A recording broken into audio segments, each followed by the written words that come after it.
네, 코리안 복싱 체육관 소속 김희준 선수입니다.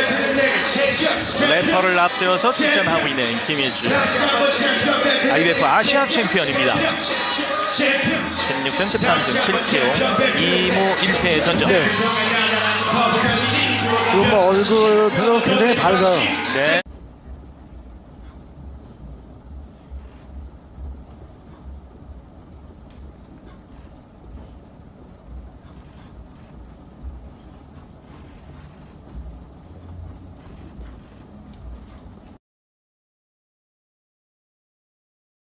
がここにいるうちの本物のスクールスポーツのために行こうぜベイビーバンとの国には気をつけて、現実になることがありますからね。 The untouchable True School Sports Empire, and y'all know the rest. Now, this is a follow-up video to a video I did a couple hours ago about the announcement of Inoue and Sam Goodman being, not happening. Goodman has pulled out again, and it is what it is. Sam Goodman, he's a little too fragile for boxing to get through a training camp. He apparently seems to be allergic to money and greatness, and that's why he's not fighting the monster. So, as they say, as the old saying goes, the show must go on. And luckily for us, and I have mixed feelings, because part of me wants to say thank you to Ohashi Promotions, because they actually had a replacement opponent on standby just in case this happened. They anticipated that this could happen again. And they do have a replacement opponent. So in that regards, I'm happy and I'm thankful for their professionalism in doing this. But I gotta wag my finger.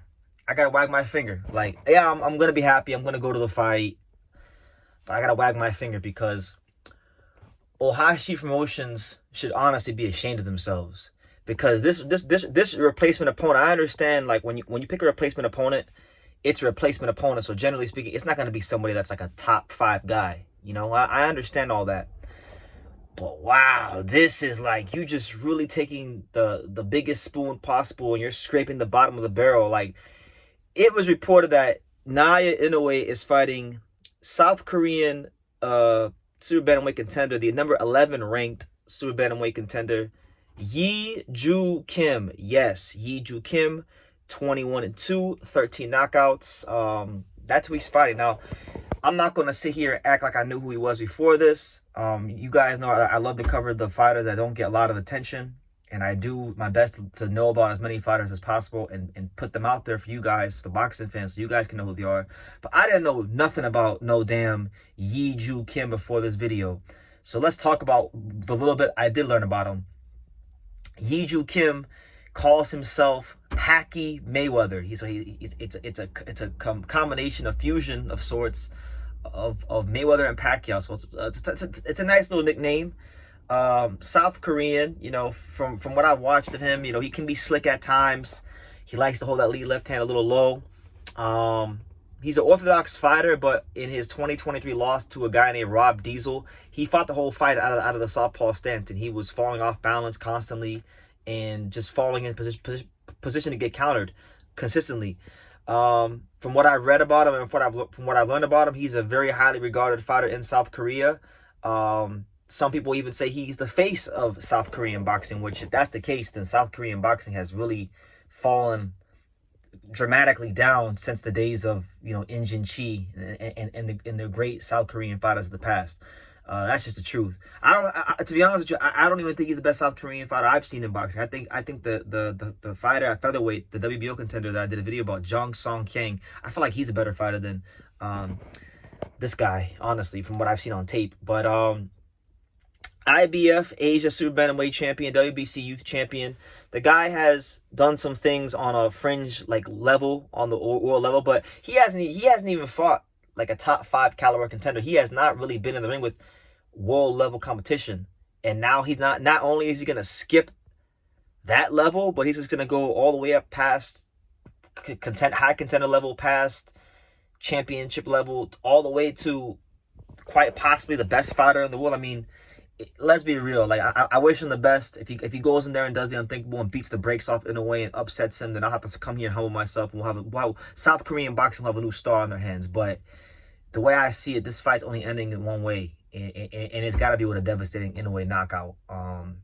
This guy is a reflex fighter, which is there's nothing wrong with being a reflex fighter, but you got to have some good defensive positioning, and you got to know how to, maneuver your hands so you don't get hit too much. And this guy literally falls off balance into counter shots. I mean, sometimes he lunges with a straight right hand, and if I can already see the knockout in my head. Like, he's gonna lunge with a straight right hand, falling forward, and Inoue's gonna step back and counter him down the middle. Like, this is like quite possibly, in my opinion, the biggest the biggest mismatch of Inoue's career, worse than Paul Butler. I would even say maybe even worse than Aaron Dippian. It's on the level of like an Aaron Dippian type of opponent for him. So I'm not too thrilled. And the reason why I have a problem with Ohashi Promotions in this regard is, like, I'm not saying that, I wasn't expecting like Emergio Aquadalia to be ready on 12 days notice, even though I feel like with the way he's talked over the years, he should be ready on 12 days notice, but that's neither here nor there. I would like to know, like, I feel like a fight like an Elijah Pierce would have been good. I mean, Toshiki Shimomachi, who's a southpaw, who's like 19-1, Japanese super bantamweight champion, a fighter that's a tall southpaw. I think he's 5'10" or something like that. So that would have been good preparation for the Junto fight. He's on the undercard of this card. To me, that would have been the most like realistic and credible opponent you could have got. John Rio Casimiro, I know he's been banned by the JBC, but like, look, Inoue and Casimiro were supposed to fight 5 years ago. If we're at this point now where there's not really a whole lot of opponents, I feel like Casimiro would have been a good fight, So it's just unfortunate they couldn't get like a Casimiro or just do Toshiki Shimomachi or Elijah Pierce. Because this guy, I'm telling you, man, I wish him the best. I got nothing against the guy, but it's only gonna end, the way I see it, it's only gonna end one way. This Kim fellow, he's not really. It's actually surprising to me how he's even ranked. He's ranked number 11 in the WBO. So, I mean, that's the only sanctioning body he's currently ranked in. I think he's gonna get the brakes beaten off him, honestly. Like, you could have flown in Alan Picasso, who I know has talked about stepping in on short notice. There were better options. So my issue isn't with the fact that they have a late replacement opponent. Good for them. I'm happy they had someone and they were prepared, and it shows professionalism on their part. But it's like, man, you guys have, because mind you guys, Ohashi Gym is a very resourceful gym. They have money behind them. Like, it's not like they can't pay these guys to make it worth their while to come to Japan and fight Inoue on short notice. They could pay some guys. They just don't want to pay certain guys. So they pay a guy that they feel is tailor-made, that's going to get beat the hell up and, keep the Inoue gravy train rolling. So I understand it, but I don't respect the opponent selection, just being honest. So I got to wag my finger to Ohashi Promotions. I got to wag my finger to Mr. Honda. I got to definitely wag my finger to the gym manager, Asano. Yeah, Asano Wanyuki. I got to wag my finger to you, because, it's ridiculous. This is a ridiculous opponent. Whoever was in charge of this, I don't know who specifically is in charge of picking this guy, but I gotta wag my finger. This is ridiculous, man. Come on. It's probably the biggest cherry pick that Inoue has had since he been a champion. And, it is what it is. I mean, on the other hand, on the positive note, it's Japan versus South Korea. So I guess that's the intrigue of it all. I know Japan versus South Korea is always big in the World Baseball Classic. I know South Korea has had a lot of representation on the world stage. So look, the interesting storyline about this for me, if I'm trying to find one, is that, South Korea, a once proud boxing nation that used to have a lot of champions and a lot of representation around these weight classes back in the 90s and the 80s and the 70s and just back in the day, they haven't had that for a long time. And now they get a chance to get it in a major way with this Inoue fight. So Yi Joon Kim cannot disgrace South Korean boxing. They don't get a lot of investment from the government. That's why a lot of their fights are, if you watch South Korean boxing at all, their fights are like in basketball, middle school gymnasiums. Like, this is a big moment for South Korean boxing. And if he can go in there and just put on a good fight, then his stock's going to go up and South Korean boxing stock will go up. But really and truthfully, as a boxing fan, this is ridiculous. This is an extreme mismatch. But hey, I'll go to the fight. I'll enjoy it.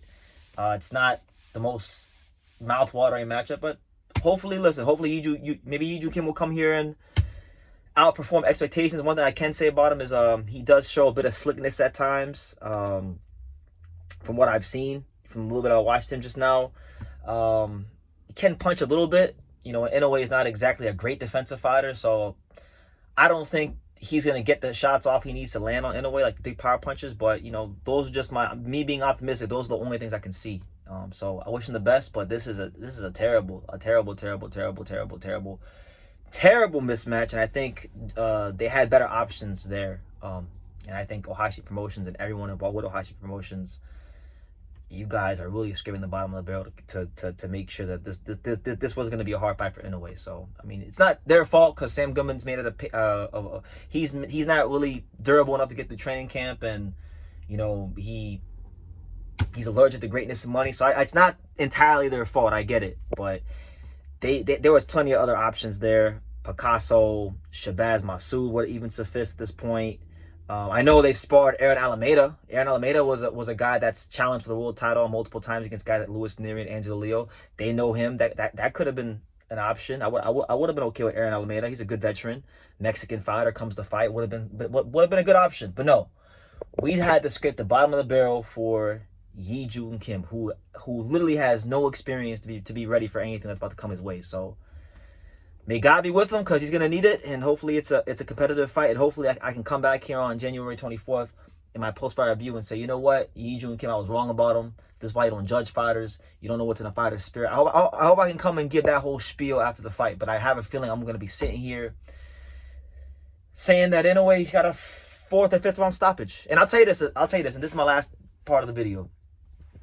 If Inoue can't get an early knockout, I'm talking about if this fight goes past the 6th round, and even that, it's like even if it goes past the 5th round, I think Inoue should be demoted 1 or 2 spots below on the pound list. Like if you got Inoue number 1, if you don't stop this guy in 5 rounds or less, he should be dropped down like 2 spots to 3 or 4. Wherever you have him at, if you don't get him out of there in 5 rounds or less, he should be demoted like 2 spots automatically, because that's how big of a mismatch is. That's how many I'm not speaking from a place of hate. I just sat here I just wasted the last 45 minutes of my life watching this guy's fights, studying what he does. Literally falls right into counter shots, lunges forward with a straight right hand. I mean, I know that it's gonna be Christmas come late for Inoue. It should be a knockout, and I'll even tell you the punch. It'll be a straight right hand down the middle. It'll be a straight right hand down the middle. Inoue countering the straight right hand off of this guy lunging in with his right hand. Step back, straight right hand down the middle. That's how it's gonna go. So that's the news. That's the Inoue replacement opponent. Y'all can make of that what you will.